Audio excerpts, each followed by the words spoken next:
So ভিডিওটা খুব বেশি লম্বা হবে না। আমি এখানে 2019 সালের যে ক্লার্কশিপটা হয়েছিল সেখানে আমার 100-এর মধ্যে 66 এসেছিলো। তো সেইটার জন্য আমি কী কী বই পড়েছিলাম, মানে আমার মনে হয় যে এটা বললে হয়তো অনেকের হেল্প হবে, বা নিউ বিগিনার যারা ডেসক্রিপটিভ পেপারে যাদের একটু ভয়ও হচ্ছে যে কী করবো, তো আমি সেই সময় যেভাবে পড়েছিলাম আমি সেটাই এই শর্ট ভিডিওর মধ্যে শেয়ার করার চেষ্টা করব।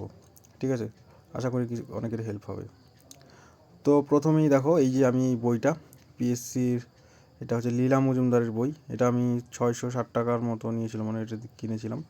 ঠিক আছে, তো এই বইটা আমি হচ্ছে মাল্টিপল টাইম রিভিশন দিয়েছিলাম। ঠিক আছে, এখানে দেখো তোমরা প্রিভিয়াস ইয়ারও এখানে দেওয়া আছে, ইন্ডেক্সে দেওয়া আছে, এখানে তোমাদের ভয়েস চেঞ্জ, ন্যারেশন, ট্রান্সলেশন সবই দেওয়া আছে। বইটা খুব সুন্দরভাবে লেখা। এখানে প্রিভিয়াস ইয়ারগুলো দেওয়া আছে, ক্লার্কশিপ, তারপরে মিসসেলেনিয়াস। তো একটা রাফ আইডিয়া পাবে যে কোশ্চেন কেমন হয় পিএসসির ক্ষেত্রে, ডেসক্রিপটিভের ক্ষেত্রে।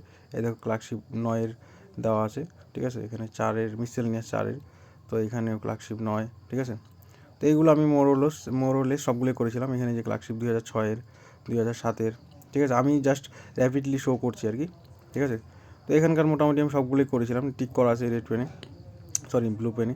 তারপরে এই ক্লার্কশিপ তোমার হচ্ছে 2, তারপরে এখানে 2, ঠিক আছে 2002, তারপরে এখানে 99, তারপরে এখানে 98, এখানে বাদ বাকি এই যে এসআইয়েরও আছে, WPSIর। তারপরে এখান থেকে শুরু হলো তোমার রিপোর্ট রাইটিং। দেখো আমি কীভাবে পড়েছিলাম, মানে জাস্ট মিনিংগুলো সাইডে সাইডে কীভাবে লিখেছিলাম, মানে কী বলবো। তারপরে আবার মাল্টিপল টাইম রিভিশন, মানে না হলেও 9 থেকে 10 বার মানে রিভিশন দিয়েছিলাম, মানে এটাকে বারবার পড়েছিলাম আর কি। আর একটা দুটো বই আছে পরে দেখাচ্ছি, ওই দুটো পড়েছিলাম, কিন্তু মানে প্রত্যেকটা লাইন বাই লাইন পাশে বাংলা মিনিং মানে কীভাবে লিখেছিলাম প্রত্যেকটা ক্ষেত্রে, খালি এটা না ট্রান্সলেশন ক্ষেত্রে প্রত্যেকটা। আবার সাইডে যদি কোনো মানে এই যে দেখো এখানেও করেছিলাম, প্রেসির ক্ষেত্রেও সেম, প্রেসির ক্ষেত্রেও মানে কীভাবে মানে দাগিয়ে তারপরে লিখে পড়েছিলাম, জাস্ট ঠোঁটস্থ হয়ে গিয়েছিল আমার আর কি পড়তে। এখানে পিছনে কিছু দেওয়া আছে আরও এক্সট্রা। ঠিক আছে, তারপরে পিছনের দিকে আরও অনেক দেওয়া আছে। বইটা আমি মানে ভালো মতো পড়ছি, বইটা একদম বলতে গেলে আমার ক্ষেত্রে যেটা মনে হচ্ছে বেস্ট একদম। বাংলাগুলো যেরকম দেওয়া আছে, ঠিক আছে, বঙ্গানুবাদগুলোও দেখো, বাদ বাকি পিছনে যতগুলো দেওয়া আছে মেইনলি সব খুব সুন্দরভাবে দেওয়া আছে।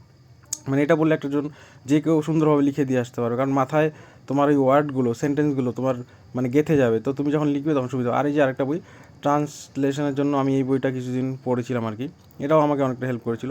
মানে এই বইটা আমি হচ্ছে জাস্ট মানে বেশি মার্ক করিনি এই তোমার, কিন্তু আমি পড়েছিলাম বইটা আর কি। মানে এখানে জাস্ট ধরো যখনই টাইম পেতাম এখানকার বইটা মানে যেটা মনে হতো যে পারি না, ওটা নিচে আন্ডারলাইন করে বা এরকম করে পড়তাম এই বইটা। এটা ট্রান্সলেশনের ক্ষেত্রে আমার লেখার ক্ষেত্রে সুবিধা হচ্ছে। আর এই যে বইটা প্রেসি রাইটিং, এটা অ্যাকচুয়ালি মানে অনেক হেল্প করেছিল, কারণ এটা হচ্ছে 120 টাকার মতো দাম। তো এটাও যথেষ্ট আমাকে হেল্প করেছিল আর কি। প্রেসি রাইটিং কী করতে হয়, প্যাসেজ 1 থেকে শুরু করে অনেকগুলো দেওয়া আছে। তো আমি এটা করতাম, পাশাপাশি মিনিং লিখতাম।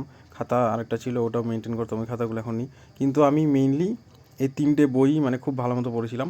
স্পেশালি পিএসসি মানে যে লীলা রয়ের যে বইটা আছে না, এটা ভালো মতো করেছিলাম। সাইড বাই সাইড এই দুটো বইও আমি আমার মতো করে খুব ভালো মতো পড়েছিলাম, মানে যতটা আমার হেল্প হয়েছিল। এই দেখো ট্রান্সলেশন বইটা, আর প্রেসি রাইটিংয়ের এই বইটা, আর আমাদের হচ্ছে লীলা রয়ের বইটা, এই 3টা বই আমি পড়েছিলাম, কিন্তু মাল্টিপল টাইম রিভিশন দিয়েছিলাম। তো এই জন্য আমি যখন এক্সাম হলে কোশ্চেন দেখলাম তখন আমার মানে লিখতে আমার বেশি টাইম লাগেনি আর কি। তো এছাড়াও যদি তোমাদের কোনো কোয়ারি থাকে তাহলে কমেন্ট সেকশন জানাও, আমি ডেফিনেটলি অ্যান্সার করবো। Thank you.